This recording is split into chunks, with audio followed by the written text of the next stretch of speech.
I got an Amber Alert saying my son was abducted, but he's sitting right next to me. I think I'm about to be arrested. Amber Alert. I hate to admit it, but whenever I've gotten these emergency notifications in the past, I've ignored them. Something was different about this one though. My phone buzzed and I took an extra second to read what it had to say. Amber Alert. Child abduction bolo for 6-year-old blonde male in back of a 2012 silver Chevy Impala. Check local media. For a second it stunned me. That sounded just like my car. Then I looked up in the rear-view mirror to smile at Wes, my 6-year-old.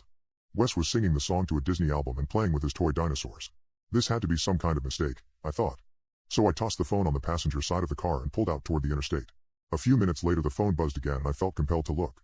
There was an update with a license plate number. My license plate number. Immediately my hands felt clammy and I didn't know what to do. I looked in the back of the car again and tried to retrace my steps. I had just picked Wes up early from kindergarten so we could grab some Baskin-Robbins.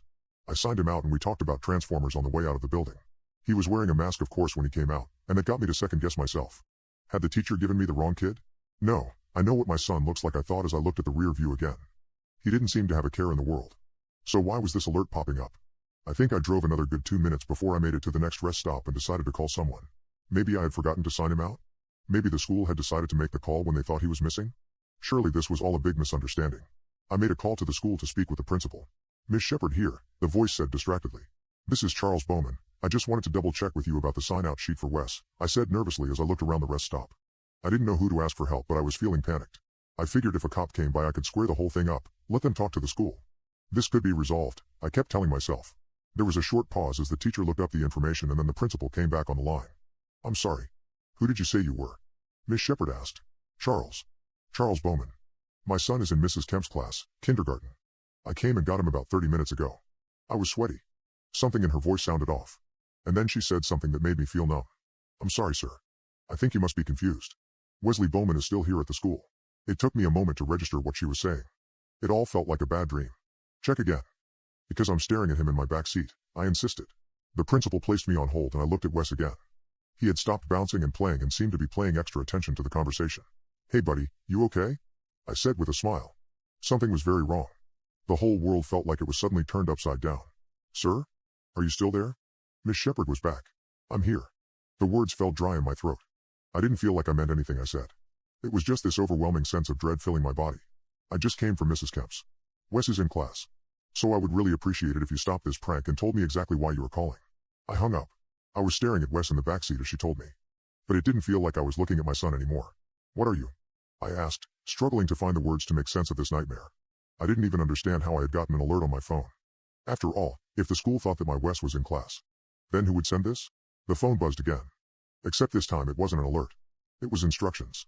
Take child to 23 Sparrow Lane. I knew that place. It was a housing development in the shady part of town. But I didn't know what else to do except to listen to this mysterious messenger.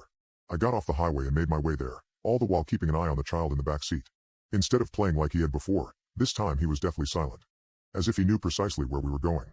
As we got closer to the stop, his attitude changed dramatically. Suddenly he started screaming, a blood-curdling cry that told me there was danger here. I slowed down right outside the address, looking toward the desolated building and wondering who could have brought me here. My phone instructed me again. Place child outside vehicle. At the point the child that looked identical to my son was thrashing, trying to break loose, screaming and gnashing angrily trying to cut at himself with his teeth. You can't do this, Dad. You can't. It sounded just like Wes. It made my skin crawl. Calm down, I insisted as I unbuckled and got around to his side.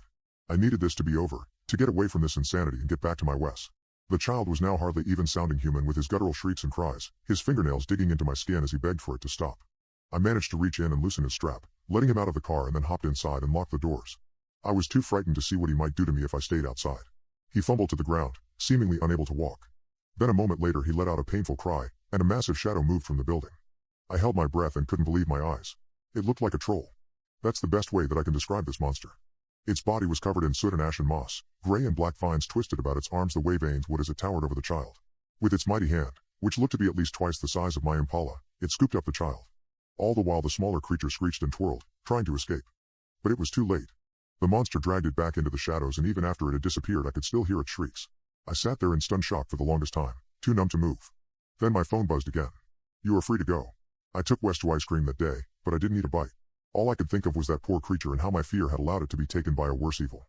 I don't know what I experienced today, but I know now the world is full of magic. Both good and bad.